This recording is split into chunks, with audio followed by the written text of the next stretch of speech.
अस्सलामु अलैकुम और रहमतुल्लाहि व बरकातुहू। जो खुशबू इंसान के किरदार, अखलाक और अमल की है वो दुनिया के किसी इत्र में नहीं है। अज़ीज़ तलबा और तालिबात, इस उर्दू ऑनलाइन क्लास में आप तमाम का खैर मकदम है। आज हम आपकी दरसी किताब का सबक नंबर 7 जिसका उन्वान है ज़िल्ले सुबहानी का मुताला शुरू करने जा रहे हैं। आज हम हिस्सा अव्वल का मुताला करेंगे जिसके मुसन्निफ़ा है एक खातून, उनका नाम है जिलानी बानो। तो आइए मुसन्निफ़ा का तारुफ देख लेते हैं। मुसन्निफ़ा का नाम जिलानी बानो है। उनकी तस्वीर आप देख सकते हैं। उनकी पैदाइश 14 जुलाई सन ईस्वी 1936 में यूपी के एक शहर बदायूं में हुई। आपकी मारूफ तहरीरें रोशनी के मीनार, जुगनू और सितारे और नगमे का सफ़र है। ये कहानी भी बड़ी दिलचस्प अंदाज में जिलानी बानो ने पेश की है कि जिसमें ज़िले सुबहानी जो बादशाह होते हैं वो तरह तरह की फरमाइशें करते हैं, जिसकी वजह से दरबारियों के सामने उनकी फरमाइशों को बजा लाना एक चैलेंज होता है और उसके लिए वो पूरा दरबार में भगदड़ मच जाती। जो भी वो फरमाइश करते हैं वो करने के लिए पूरे दरबारी भाग दौड़ में लग जाते हैं। तो आइए हम कहानी की शुरुआत करते हैं। तो कहानी की शुरुआत में एक गीत के साथ होती है कि सारे गामा पाधानी। ज़िले सुबहानी भैरवे के सुरों पर पलके झसकाने लगे। महल का बूढ़ा मौसीकार आज अपने उजरे के बजाय ज़िले सुबहानी की ख्वाबगाह के नीचे बिठाया गया था ताकि पौ हिस्से से पहले भैरवे के सुरों पर ज़िले सुबहानी को जगा सके। हुआ यूँ कि कल दरबार आम में महल के एक शायर ने निकलते सूरज के हुस्न पर इतनी दिल नशीन नज़्म सुनाई थी कि जहाँ पनाह ने निकलते सूरज का हुस्न मुलाहिज़ा फरमाने का इरादा ज़ाहिर किया था। इस खबर के आम होते ही सारे मुल्क में तहलका मच गया। दरबार आम में एक झरोके से नज़र आने वाले दरोबाम को खूबसूरत बनाने की कार्रवाई शुरू कर दी गई। बाज़ ऊंचे पुराने मकानों को गिरा देना पड़ा ताकि ज़िले सुबहानी सूरज के हुस्न को किसी रुकावट के बगैर देख सके। पुरानी सड़कों और बदसूरत इमारतों पर रंग किया गया। महल के सामने गुजरने वाली ट्रैफिक को कंट्रोल करने के लिए पुलिस के खुसूसी दस्ते सारी रात इंतज़ाम में मसरूफ़ रहे। तो महल में दरबार में एक महल के शायर ने निकलते सूरज पर इतनी दिल में उतरने वाली नज़म सुनाई थी कि वो सुनकर ज़िले सुबहानी ने बादशाह ने निकलते सूरज का नज़ारा करने का हुक्म दे दिया कि हम निकलते सूरज को देखना चाहते हैं।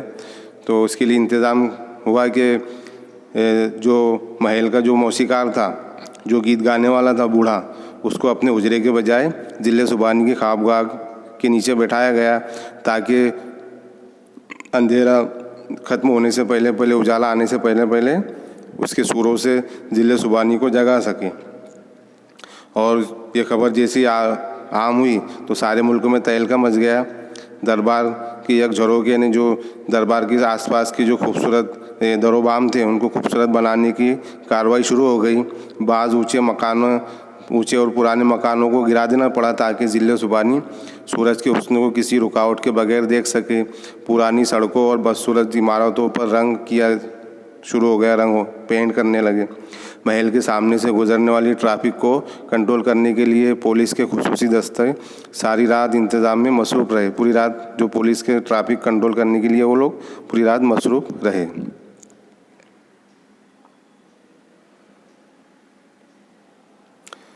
फिर जब जुल्फ़े शब कमर तक लहराने लगी तो बूढ़े मौसीकार की आवाज़ के अंधेरे में एक नन्हे से दीपक की तरह लो देने लगी।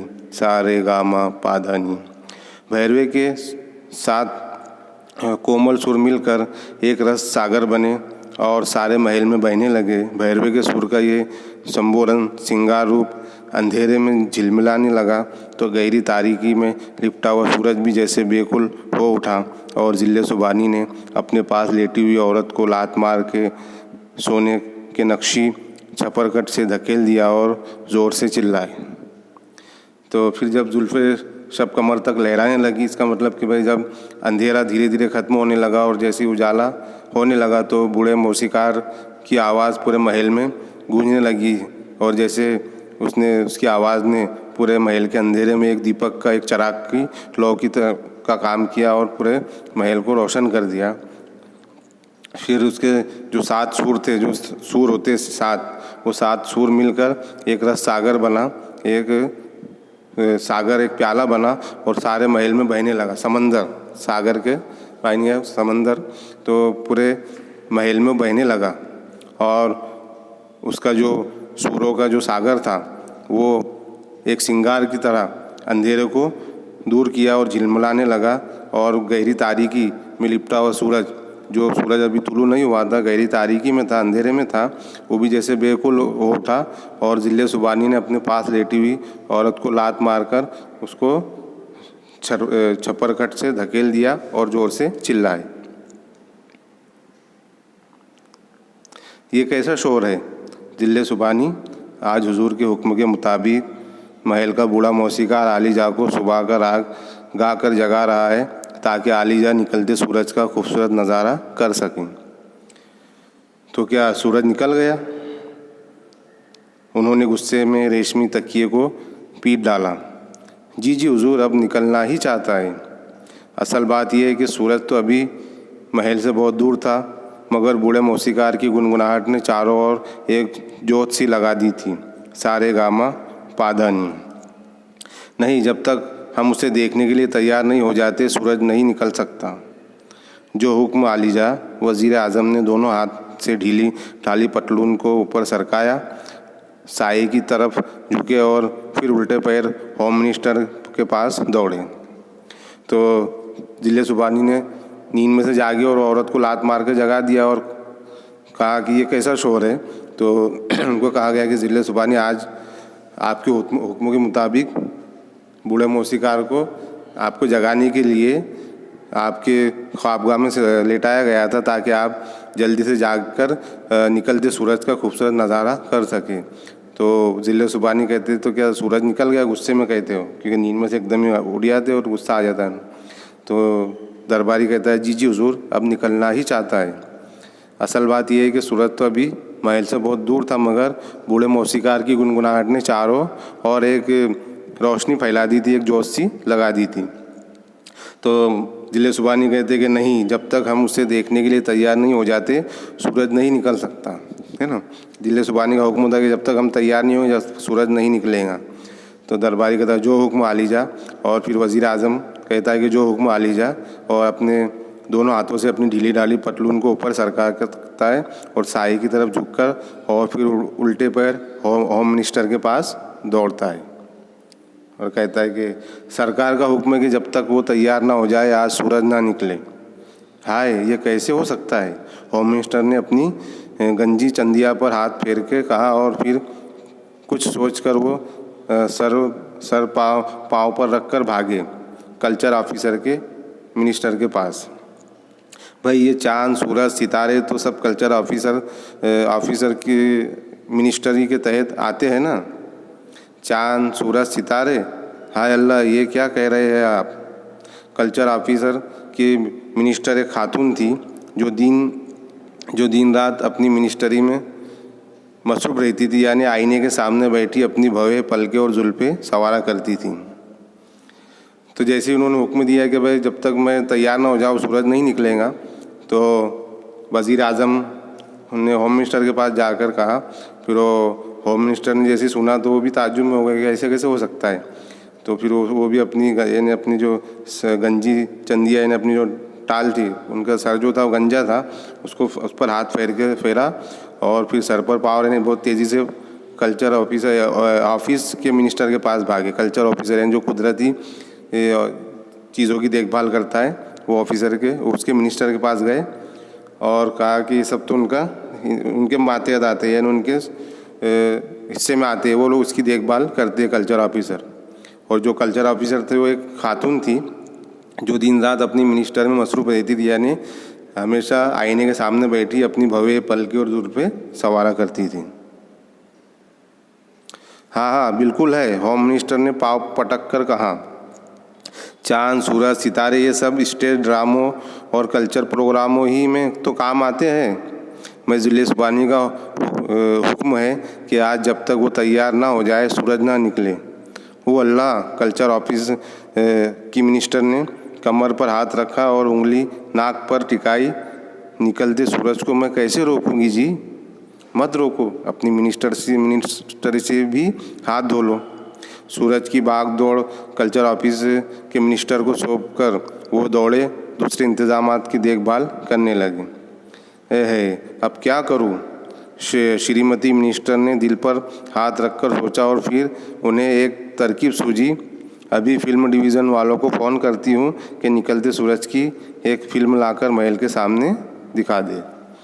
तो जैसे ही वो खातून जो कल्चर ऑफिसर की मिनिस्टर थी, उसको एक खबर मिलती है तो वो भी ताज्जुब में पड़ जाती है कि अब मैं निकलते सूरज को कैसे रोक सकती हूँ, ये मेरे हाथ में थोड़ी है।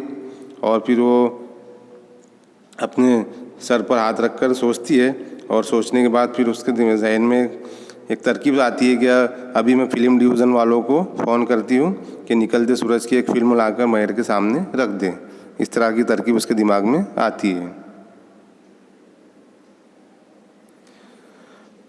अब वो फिर इत्मीनान से मिरर के सामने बैठकर अपनी लिपस्टिक दुरुस्त करने लगी। इतनी देर में धीमे धीमे भैरवे के सुर दिले सुबानी को 10 नौकरों की मदद से तैयार करवा कर झरोके तक ले आए थे। ख्वाबगाह से झरोके तक तमाम रास्ते को सुर्ख गुलाबों से ढाँप दिया गया था। झरोकों के बीच में सोने की फ्रेम वाली सुर्ख मखमल की गद्दी वाली बड़ी सी कुर्सी बिछी थी। आसपास फ्रांसीसी अत्र में डूबे हुए मोरछल हाथों में थामे 2 खादिमाएँ पत्थर की मूरत बनी खड़ी थी।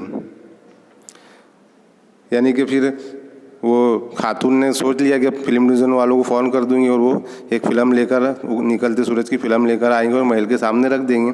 और वो फिर इत्मीनान से मिरर के सामने यानी आईने के सामने बैठकर अपनी लिपस्टिक दुरुस्त करने लगी। और इतनी देर में धीमे धीमे भैरवे जो बूढ़ा मौसीकार था, उसके सुरों ने जिले सुबानी को 10 नौकरों की मदद से तैयार करना शुरू कर दिया। और उनकी ख्वाबगाह से झरोके तक तमाम रास्ते को सुर्ख गुलाबों से ढाँप दिया गया। यानी महल से लेकर तो जहाँ तक जिले सुबानी जहाँ बैठकर सूरज का नज़ारा करने वाले थे, वहाँ तक सब रास्ते को सुर्ख गुलाबों से, लाल गुलाबों से ढाँप दिया गया। और झरोकों के बीच में सोने के फ्रेम वाली सुर्ख मखमल की गद्दी वाली बड़ी सी कुर्सी बिछी थी, जिस पर जिले सुबानी बैठने वाले थे। तो वो सोने के फ्रेम वाली मखमल की गद्दी वाली कुर्सी वहाँ बिछा दिए।